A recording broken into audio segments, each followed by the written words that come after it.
15 days now until the presidential election, 2 weeks from tomorrow, and 3 days until the final scheduled presidential debate. Just a few hours ago, the Presidential Debate Commission announced new rules. A candidate's microphone will be muted while their opponent delivers their initial 2-minute answers to each debate topic.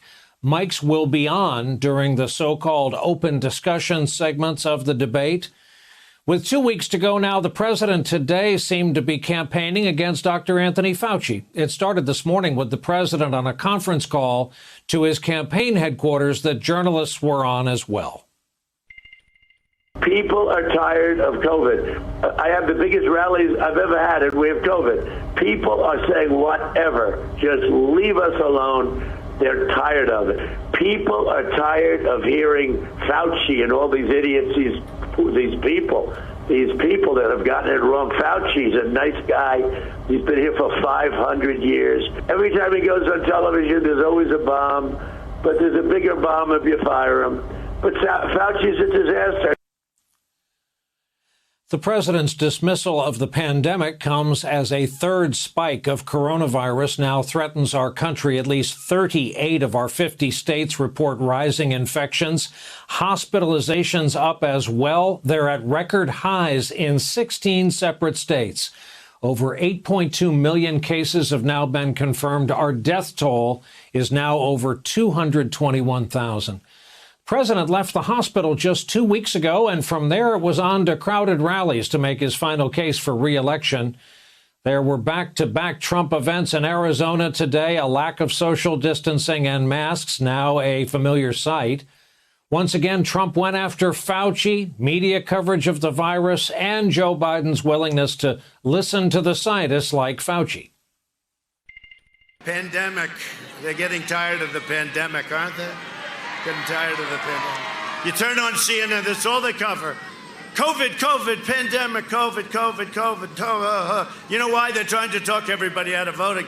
People aren't buying at CNN, you dumb bastards. They're not buying it. That's all they talk about. You know, Biden wants to lock it down. He wants to listen to Dr. Fauci. The pandemic, it's rounding the turn. Vaccines are coming. And I look fine, don't I? You know. Today's attacks came hours after Fauci was asked about Trump's comments on the president's COVID diagnosis following that that Rose Garden ceremony for his Supreme Court nominee, Amy Coney Barrett. Were you surprised that President Trump got sick? Absolutely not. I was worried that he was going to get sick when I saw him in a completely precarious situation of crowded, no separation between people, and almost nobody wearing a mask. When I saw that on TV, I said, oh my goodness, nothing good can come out of that. That's got to be a problem. And then sure enough, it turned out to be a super spreader event. Fauci has been a part of that White House coronavirus task force since going back to March and has had a leading role in battling infectious diseases. Of course, for decades, he was awarded the Presidential Medal of Freedom, after all, by Bush 43.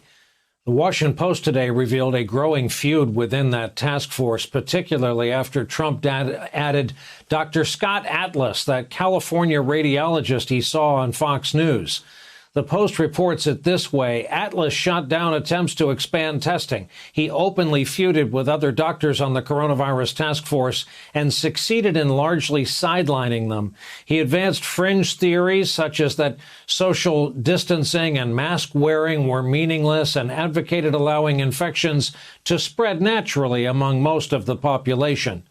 Just today, an independent government watchdog agency agreed to investigate alleged political influence from the Trump administration over agencies like the CDC and the Food and Drug Administration.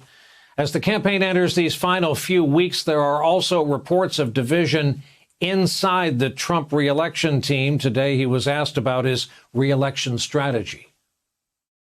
I'm not running scared. I'm running angry because I think I'm running angry. I'm running happy, and I'm running very content because I've done a great job. The New York Times notes that Trump appears to be trying to bring back his 2016 themes, but that, quote, then, unlike now, Mr. Trump closed the race with a jackhammer message attacking Hillary Clinton as a corrupt insider and promising sweeping economic changes, an argument far clearer than what he is offering today. Politico adds this, Trump, quote, has not done enough to win the support of key voting blocs, including senior citizens, suburban women, and independent voters, many of them turning away from Trump this election cycle, dismayed by his administration's handling of COVID-19. But this morning, during that campaign conference call, Trump insisted everything is on the right track and that he's headed for victory. We're going to win. I wouldn't have told you that maybe 2 or 3 weeks ago. We're going to win. I think it's a sleeper like it was last time. We won that. They say I'm the only one that's upbeat. This is just in the win story. That I'm the only one that's upbeat. No, the people I see are upbeat. But I want to tell you when I see a fake news story. So I understood they had this call. We have never been in a stronger position than we are today. Yet there are hints the president has at least considered the possibility that a second term might not be in the offing. If I lose to him, I don't know what I'm going to do. I will never speak to you again. And maybe I'll lose because they'll say I'm not a nice person. I think I am a nice person. Can you imagine if I lose? You know, if we don't win it, I'm blaming the governor. Could you imagine if I lose my whole life? What am I going to do? I'm not going to feel so good. Maybe I'll have to leave the country. I don't know. If I lose, what do I do?